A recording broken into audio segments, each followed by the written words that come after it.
शांति। परमात्मा का नाम लेते समय मधुर शांति, भगवत शांति,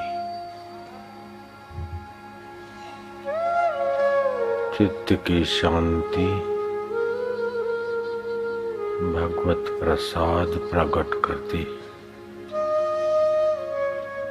श्रम रहित जीवन, पराश्रय रहित जीवन जीवनदाता से मिलने में सफल हो जाता है। भोग में श्रम है, संसार के सुखों में श्रम है, पराधीनता है। लेकिन परमात्मा सुख में श्रम नहीं है, पराधीनता नहीं है। श्रम रहित अवस्था विश्राम की होती है। श्री कृष्ण 70 साल के हुए, एकाएक अनजान जगह में चले गए। घोर अंगिरस ऋषि के आश्रम में अज्ञात रहे, किसी को पता नहीं चले।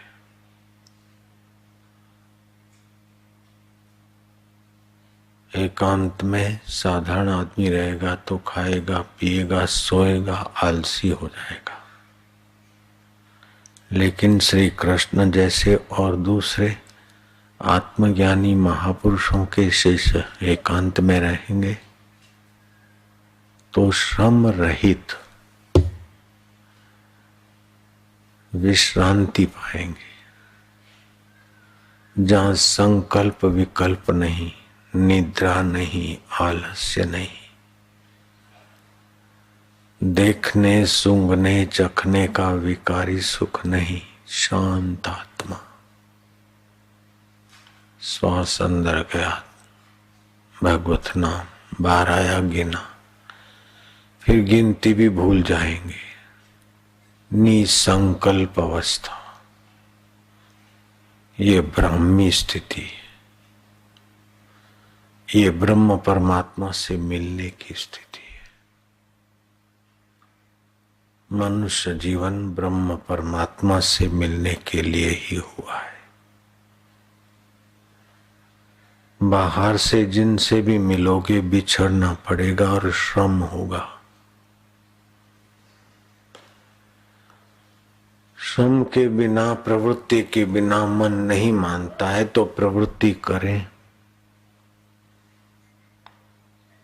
लेकिन परहित के लिए प्रवृत्ति कर दिया। ये शरीर भी पराया है, अपना नहीं है, छोड़ना पड़ेगा।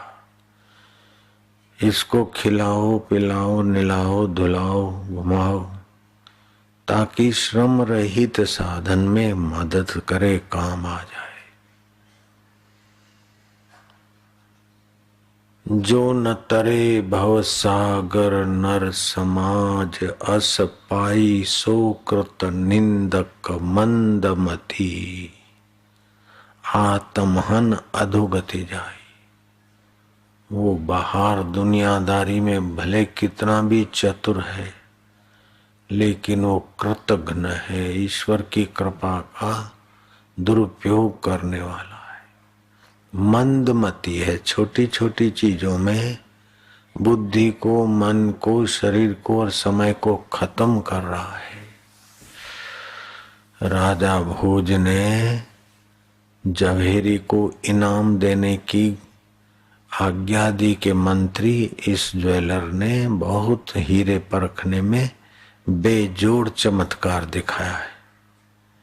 तुम्हें जो भी उचित लगे इसको इनाम दे दो। तो मंत्री ने कहा, मुझे तो उचित लगता है कि इसकी टाल पे 7 जूते मार दे। एक तो मनुष्य जन्म मिलना कठिन है, फिर इतनी बढ़िया बुद्धि, और इस बुद्धि को मूर्ख ने पत्थर पर रखने में लगा दी। अपने आत्मा परमात्मा जो निकट है, संसार से तरना बड़ा आसान है। दुख रहित परमात्मा में श्रम रहित होना आसान है, लेकिन आदत पड़ गई दुख ही संसार में सुख खोजने की। फिर कभी कोई आपत्ति, कभी कोई चिंता, कभी कोई तनाव, कभी कोई भय, और अंत में न जाने कितनी कितनी चिंताएं, वासनाएं लेकर बेचारा मर जाता है। ये उसी रास्ते जा रहा है।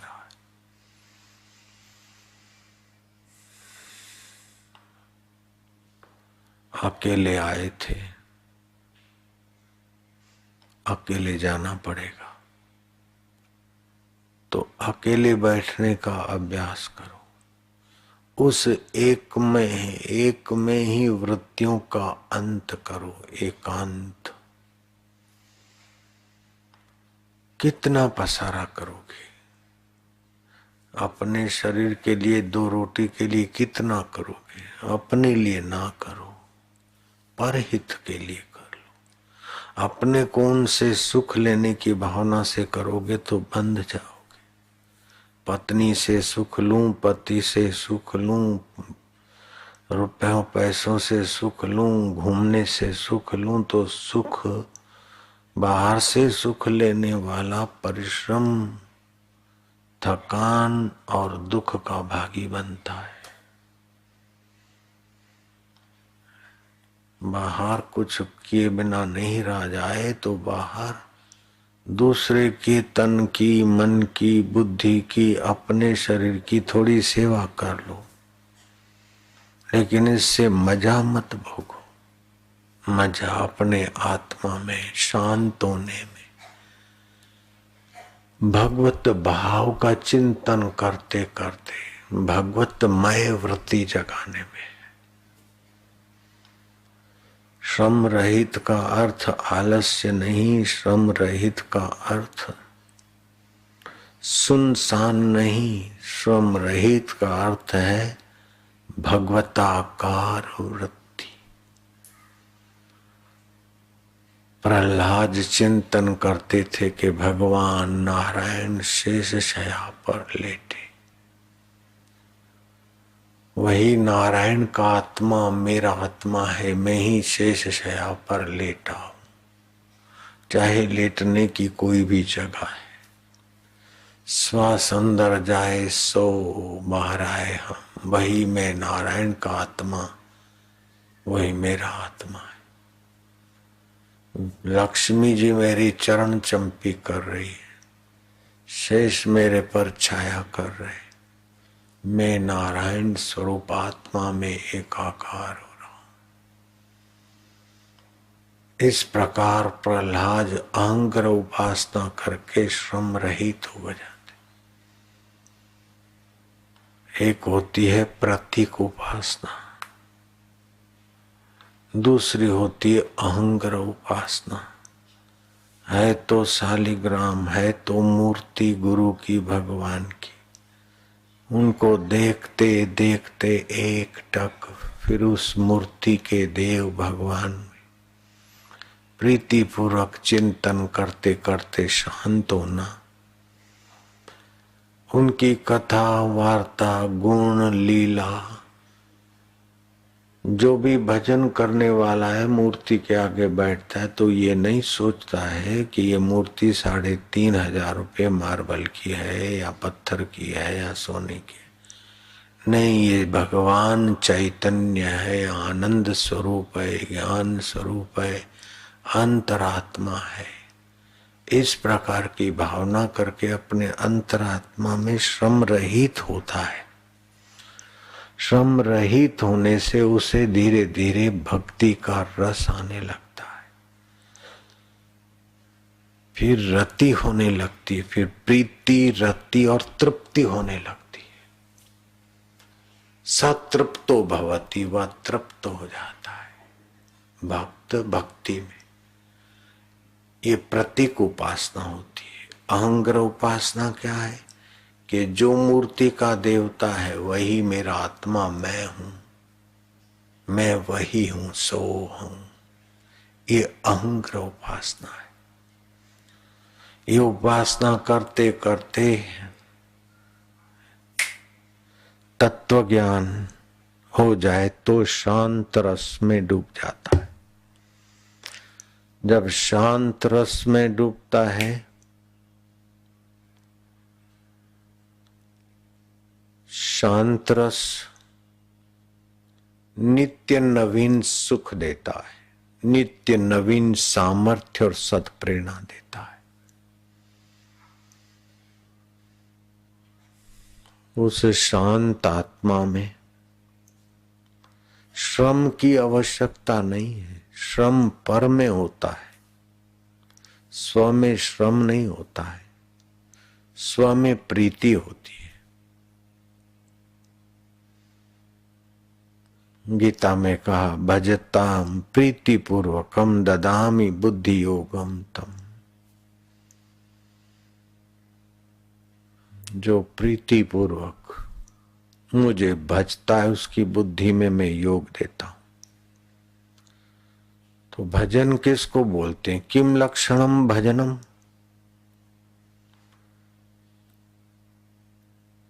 ताल बजाकर कीर्तन करना अलग बात है, गीत गाना भजन के वो अलग बात है। लेकिन भजन का सार बात यह है कि रसनम लक्षणम भजनम।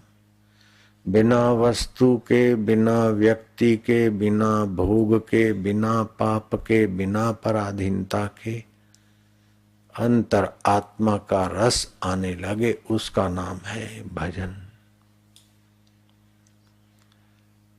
ऐसा भजन का रस जिसको नहीं मिला उसका मनुष्य जीवन व्यर्थ है, व्यर्थ है, व्यर्थ है। वो तो पाप कमा रहा है, मरने वाले शरीर के पीछे ही मरा जा रहा है। इसकी चिंता, उसकी चिंता, उसकी चिंता। चिंता से चतुराई घटे, घटे रूप और ज्ञान। चिंता बड़ी अभागिनी, चिंता चिता समा। चिंतन कर अपने परमात्मा सुख का। उद्योग कर, संसार में है तो उद्योग कर, लेकिन आवश्यकता बढ़ा मत, भोग वासना बढ़ा मत। जितना माणिया खुशियां उतना भयारूक। मौत कब आए सब पड़ा रह जाए, उसके पहले संसार के आकर्षण से अपना मन को खींच ले और भगवान में शांत होने का अभ्यास कर।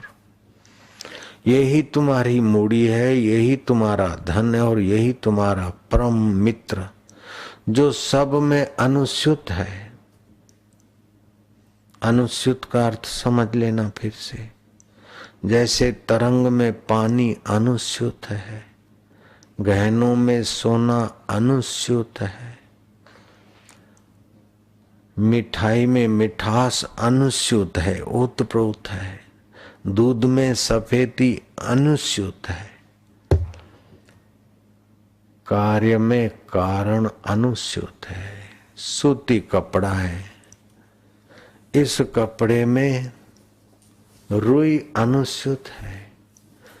रुई निकाल दे तो कपड़ा नहीं रहेगा, मिट्टी निकाल दे तो घड़ा नहीं रहेगा, सोना निकाल दे तो सोने का गहना नहीं रहेगा।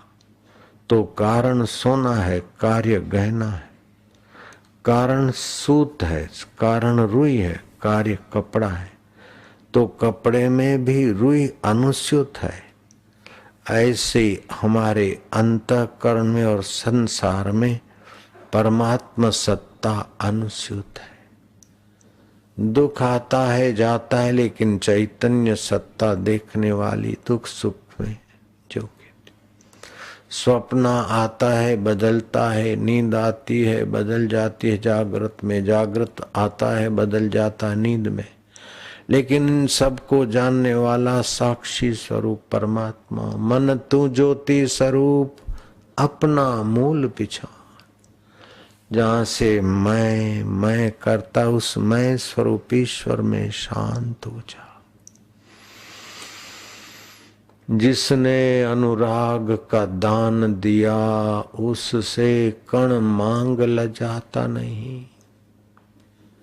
हे नाक तू सुख दे, हे जीभ का चटोरापन तू सुख दे, हे काम विकार की इंद्रियां तू सुख दे। ये कण कण मांग लज्जा नहीं आती। ये तो घोड़े गधे बिल्ले बकरे भी करते हैं। इसमें तू मनुष्य होकर इसी में खपा तो अपना दुश्मन है तू। घोड़े गधे कुत्ते बिल्ले तो नीच योनियों से कर्म काटते काटते मनुष्यता के तरफ आ रहे, और तू मनुष्य होकर खाने पीने इधर उधर की बातों में अपने को खपा देगा तो बेटे परमात्मा शांति कब पाएगा। ईश्वरो सर्वभूतानां हृदय से अर्जुन तिष्ठति। मैं ईश्वर सबके हृदय में हूँ। ब्राह्मण सर्वभूतानि यंत्र रूढ़ानि माया। जैसे जिस साधन पे, जिस गाड़ी मोटर जहाज में आदमी बैठता है, वो जिधर को जाता है व्यक्ति भी उधर को जाता है। ऐसे ही तू अमर आत्मा मन में बैठकर, मन के दुख में बैठकर दुखी हो जाता है, सुख के भाव में बैठकर सुखी हो मानता है अपने को, बीमारी में बैठाकर अपने को बीमार मानता है, चिंता में बैठाकर अपने को चिंतित मानता है। तू अपने आत्मा में कब बैठेगा बेटा। मैं हांगकांग का हूँ, बिल्कुल झूठी बात है। मैं सूरत का हूँ, बिल्कुल झूठी बात। मैं मुंबई का हूँ, अमेरिका को, झूठी बात है। झूठे संस्कार है, मायावी संस्कार है, माइक संस्कार। मैं जहां से उठता है मैं वही हूं, उसी का हूं बस। मैं है पना कभी नहीं मिटता है।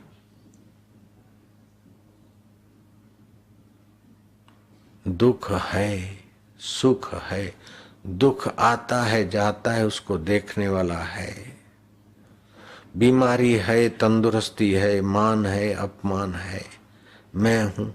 फलाना है कि नहीं, भगवान है कि नहीं, उसमें संदेह हो सकता है, लेकिन मैं हूं कि नहीं हूं उसमें संदेह नहीं होता। मैं सदा हूं। नरक में हूं, स्वर्ग में हूं, जहां हूं मैं हूं।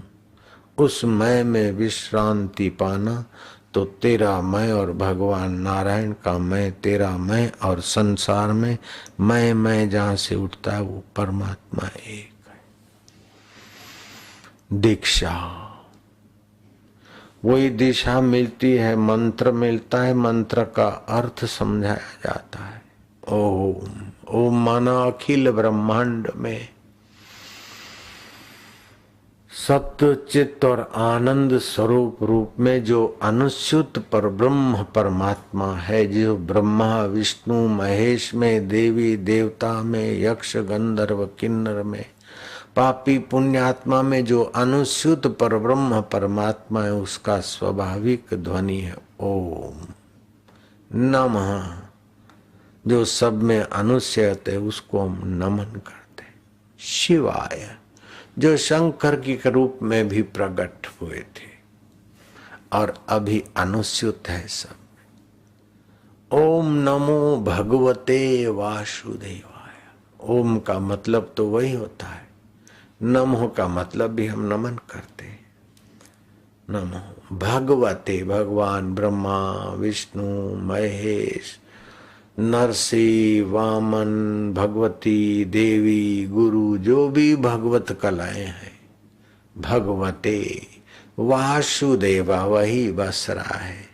भगवानों के रूप में भी वही अनुस्यूत है और अभी हमारे चित्त में भी वही का वही अनुस्यूत।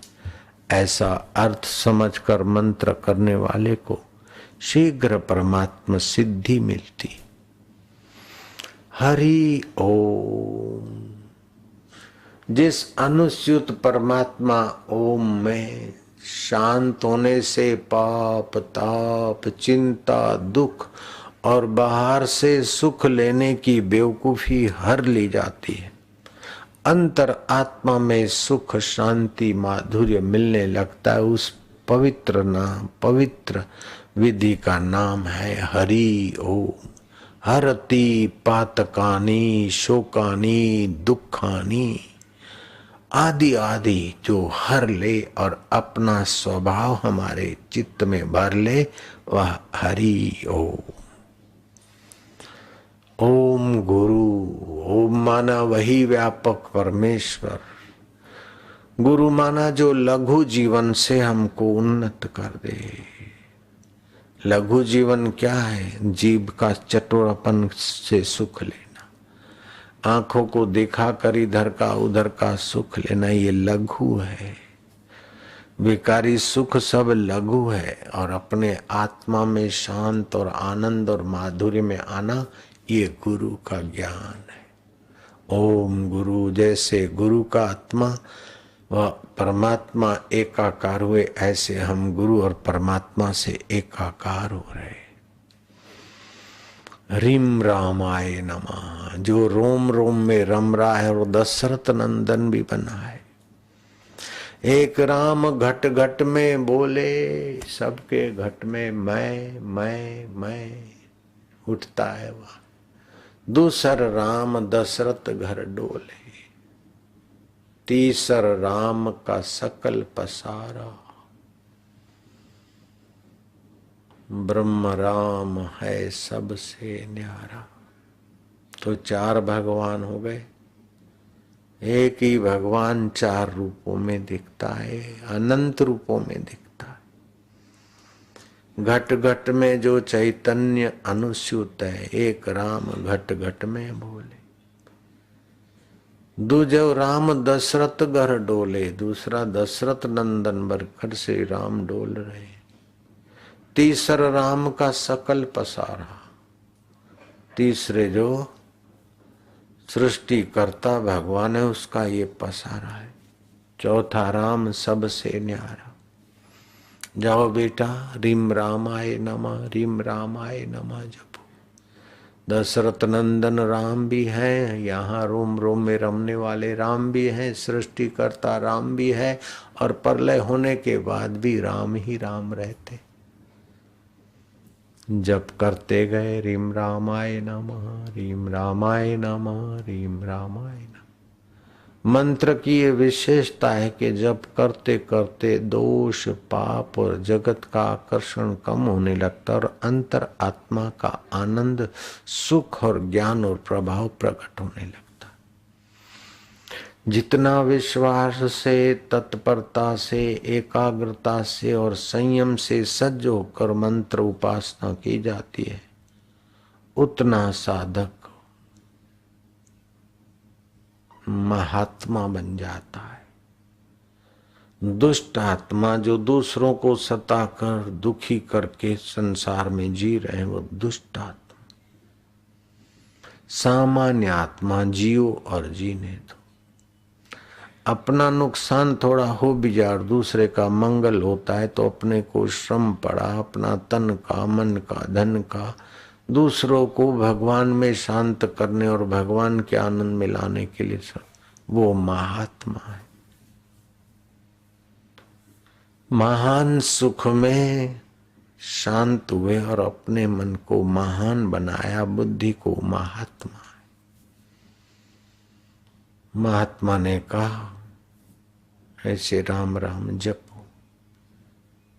बुद्धि में प्रकाश बढ़ा और गुरु जी के पास गए कि प्रभु, भगवान तो एक है, फिर यहाँ तो फिर चार भगवान, घट घट में दशरथ घर, भगवान का पसारा उनसे न्यारा। बोले ठीक है, अब तेरी बुद्धि खुली है।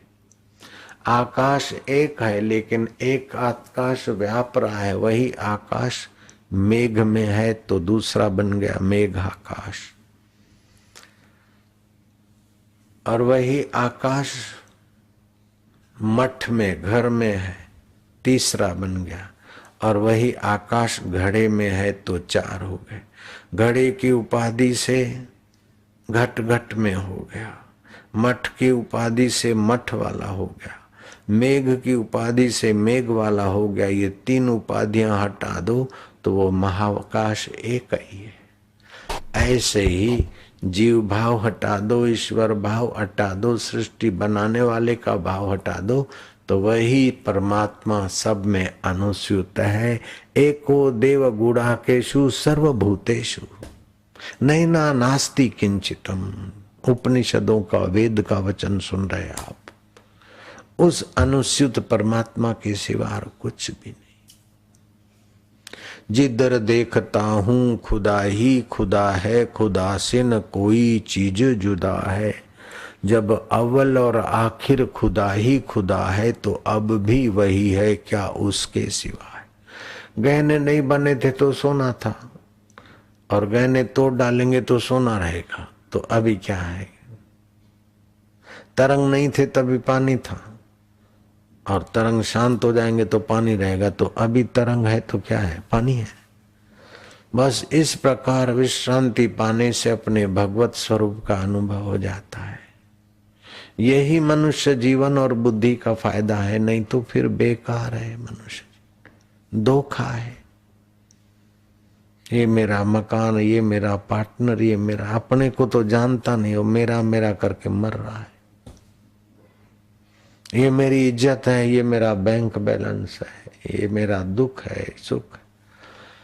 दुख और सुख मन की कल्पना के सिवाय कहाँ है दुख सुख? गहरी नींद में कहाँ रहता है दुख सुख?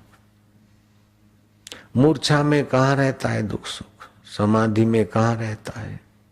केवल स्वप्ने की नाड़ी में जाते तो स्वप्ने की कल्पना का दुख सुख लगता है, और जागृत की कल्पनाओं में आते तो जागृत का दुख सुख लगता है। आपकी कल्पना शांत होते ही दुख ही नहीं है दुख।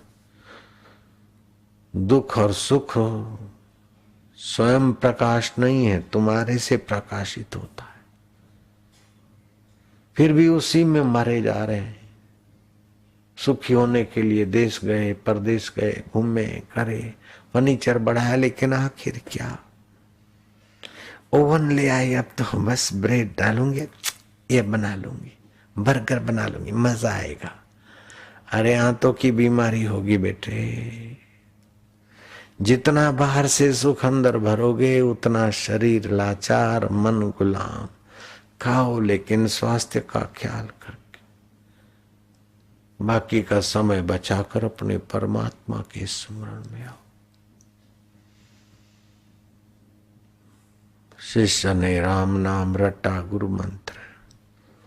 प्राणायाम से पाप ताप दूर होते हैं, दोष निवृत्त होते हैं, बुद्धि विकसित हुई। जो दीक्षा ले चुके हैं उनको ये सूचना है कि आप सुबह उठ के अपनी गर्दन को पीछे दबा दो, दाएं नाक से श्वास लो खूब, गुरु मंत्र जपो, बाएं से छोड़ो, गर्दन यूं दबी रहे।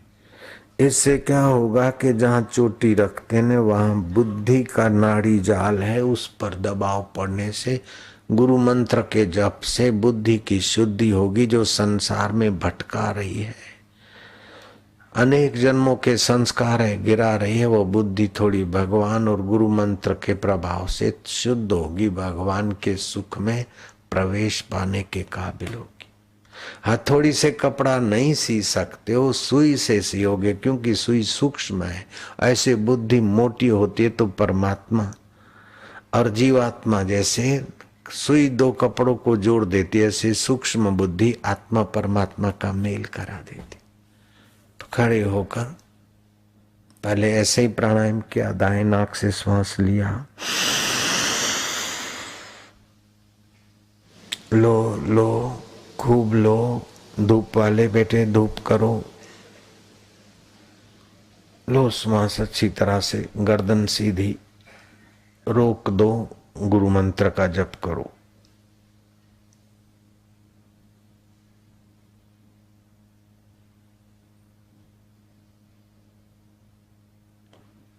रोक के रखो।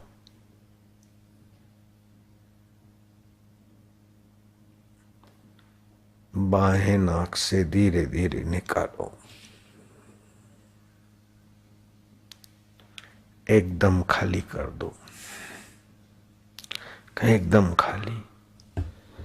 श्वास को बाहर रोक रखो 40 सेकंड। श्वास लेना नहीं, बाहर रोक दो। जो भी नाड़ियों में बीमारी के कण है, श्वास बाहर रोकने से नाड़ी की सफाई होगी, ऑपरेशन करने की नौबत नहीं आएगी। श्वास बाहर रोक दो 40 सेकंड। 15 हो गए, 20 हो रहे हैं, हिम्मत करना, रोक के रखना।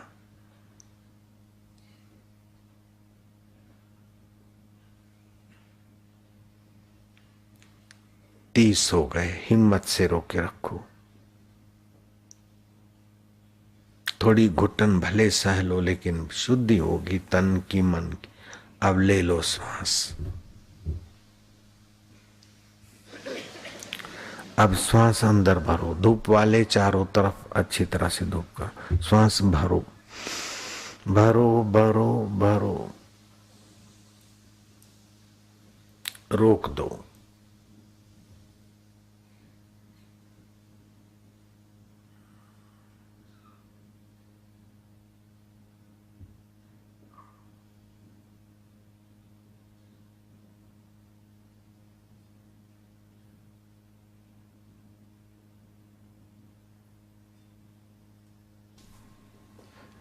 और मन की शुद्धि शुद्ध अन्न से और शुद्ध परमात्मा के जप ध्यान से होती।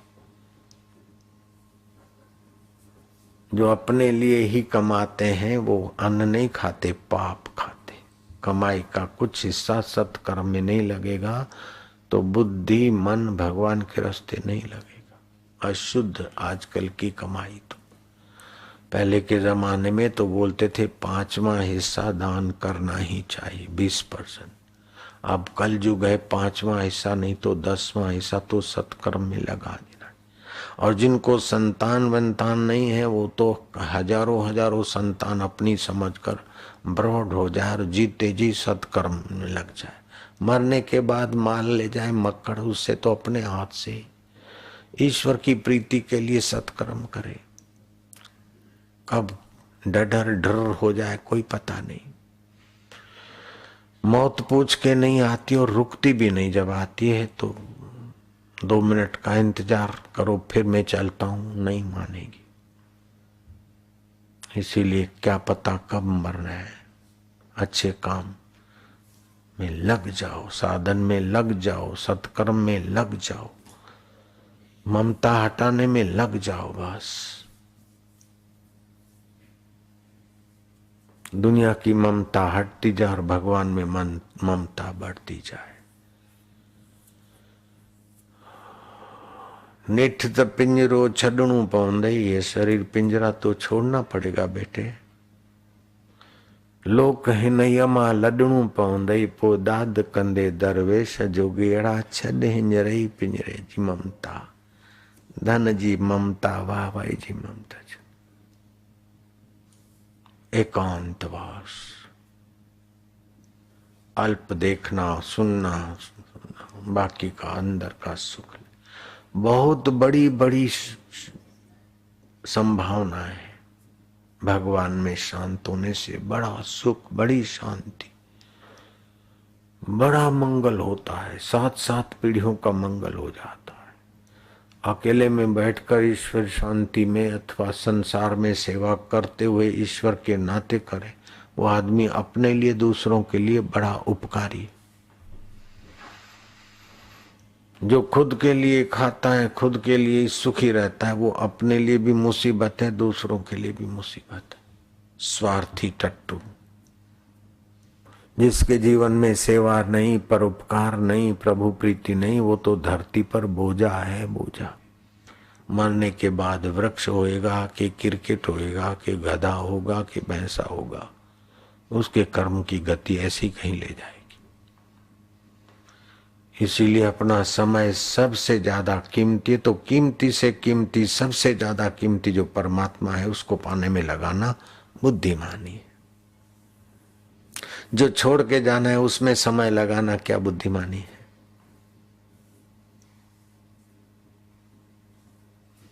तो जो पाने की इच्छा हो तो सोचो कि कब तक रहेगा। आज तक जो मिला है और जो सीखा है मृत्यु के एक झटके में छूट जाएगा, तो आज के बाद जो मिलेगा और सीखेंगे तो क्या रहेगा। जिससे सीखा जाता है, जिससे पाया जाता है, उस परमात्मा में डूबना ही सार है। कर्म करते हुए भी डूबते जाओ और एकांत में भी डूबते जाओ।